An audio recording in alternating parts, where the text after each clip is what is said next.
Hello বন্ধুরা, আবারও চলে আসলাম একটা ব্লগ ভিডিও নিয়ে। আমার ব্লগ ভিডিও তোমাদের কেমন লাগে অবশ্যই একটু জানিও। তো আমার ব্লগ ভিডিওতে আমি সব রকম ভিডিওই দিই, তোমরা জানো সেটা, ঠিক আছে।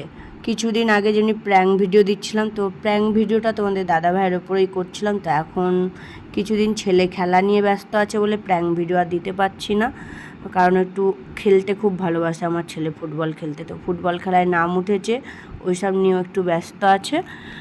15ই আগস্টে হয়তো খেলা রয়েছে ওর। তো মেয়েদের সকাল মানে আগের দিন রাত্রিবেলার থেকে টেনশান থাকে যে সকালবেলা উঠে ছেলেকে কী দেবো, বর কী খেয়ে যাবে, এই সবগুলো কী রান্না করব, এই সবগুলো চলতে থাকে। তো সকালবেলা উঠেই রান্নার কাজ, কী করব কী রান্না করব এইগুলোই মাথায় ঘুরে। আর হচ্ছে গিয়ে একটা কথা বলি, মেয়েদের অর্ধেক সময়টাই হয় যে মানে রান্নাঘরেই কাটিয়ে দেয়, ঠিক আছে। রান্নাঘরটাই তাদের প্রিয় জায়গা হয় যারা রান্না করতে ভালোবাসে। আমার তো ভীষণ ভীষণ ভালো লাগে, কিন্তু আমার একটা বাজে অভ্যাস আছে। আমার কিন্তু চা বানাতে খুব আমার খুব বিরক্ত একটা লাগে।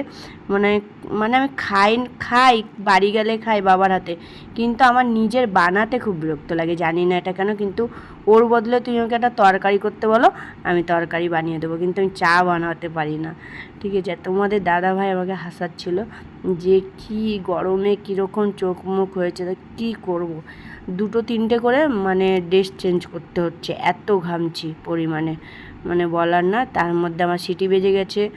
তো এই দেখো কচুর ডান্টিটা সিদ্ধ হয়ে গেছে।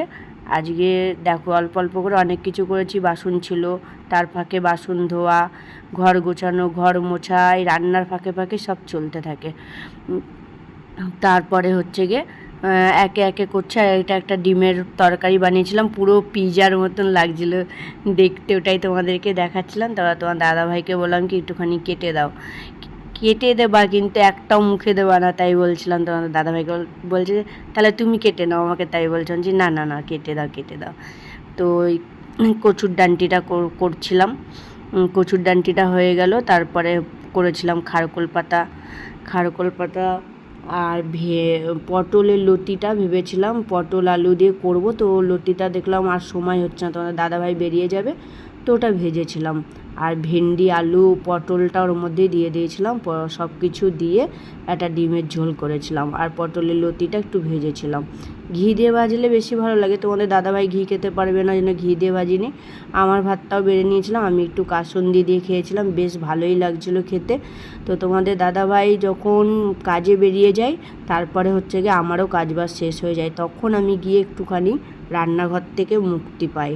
তারপরে আবার একটু বাসন হয়, খাওয়ার পরে আমি বাসন মাজি না, আমি বিকালে মাজি বাসন, আমি রেখে দিই, দিয়ে বিকালে মাজি আবার তখন সন্ধ্যাবেলার দিয়ে কাজ চালু হয়। যদি ভাত করতে হয় ভাত করি, আমি রুটি তো বানাই না, তাই জন্য আমার ছেলে ঝিল্লি খেয়ে যায়, বলে তুমি আর কোনো দিন রুটি বানাবো না আমাকে, তাই বলবে।